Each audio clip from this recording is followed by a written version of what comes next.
book is about speed and momentum. I think the appropriate cocktail might be a sidecar, motorbikes, sidecar, speed.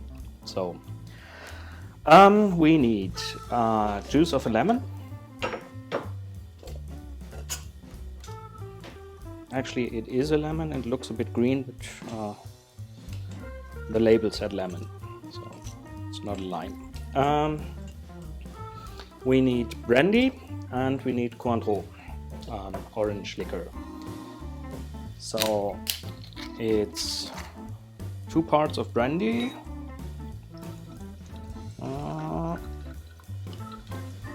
Yep, that's good.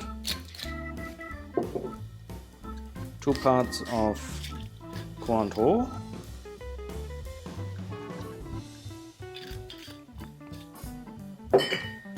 And 1 part of lemon juice.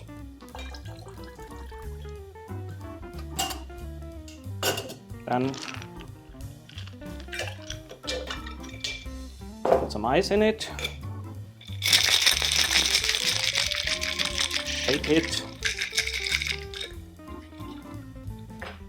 And put it in a long cocktail glass.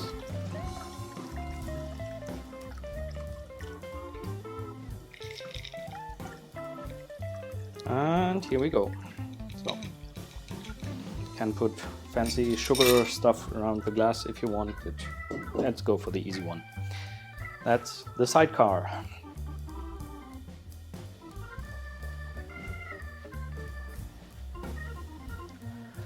Okay, so as nobody shouted, stop it, here's episode 2 of Books and Cocktails.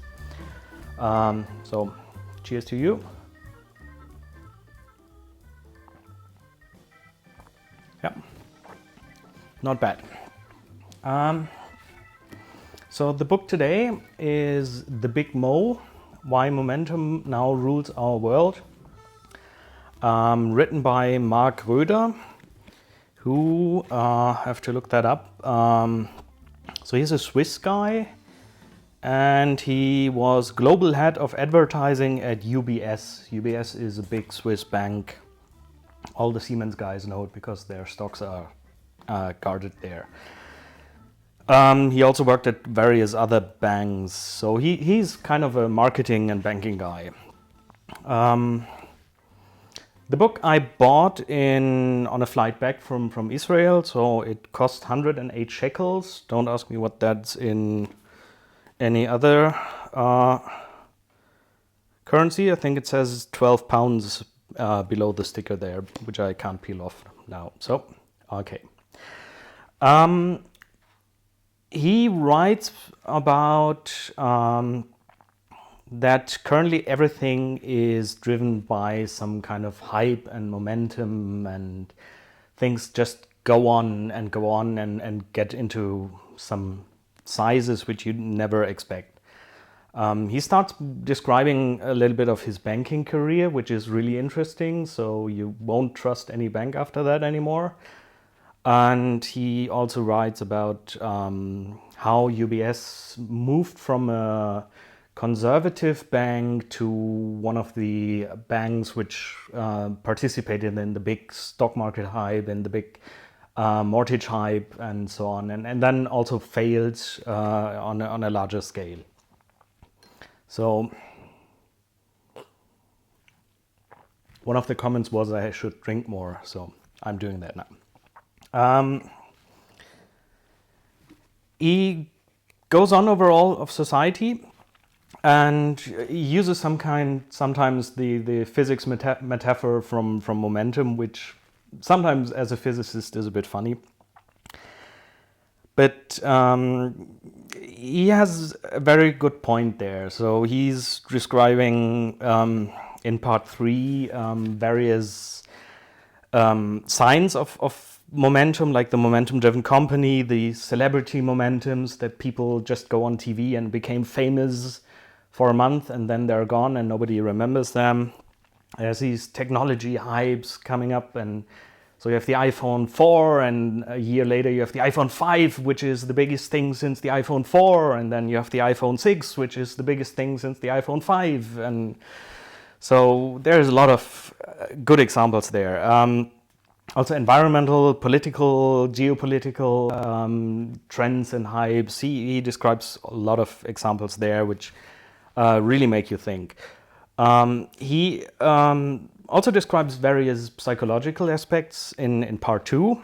So he describes the type of the momentum surfer, which is a guy which just feels that the time is right to do something and then jumps on the bandwagon and does it and follows it and profits from an momentum which doesn't have much substance behind it. And as an example, he shows George W. Bush, which is kind of interesting.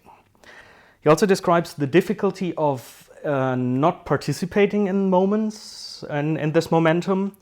So when you say, hey, that's wrong what we're doing, or when you're saying, hey, yeah, iPhone 5, I'm out of that hype, I'm still using my feature phone, that is difficult now. And he calls it a new age of conformity, which you also see in hipsters, that all the hipsters look the same and you need to conform to the hipster image to be really hip.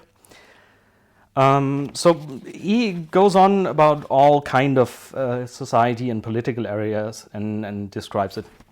So it's a nice analysis of what's going on. What he, in his last part, he says changing lanes, he calls it. He's trying to show some ways out of that. And so he's saying to use momentum constructively, which would be a good thing. He's also saying for all kind of society stuff and all kind of financial stuff, he's proposing not really a lot of new ideas, but for example, for stock markets, he's proposing the Tobin tax. So on any financial transaction, there should be a tax to put more friction in the financial markets.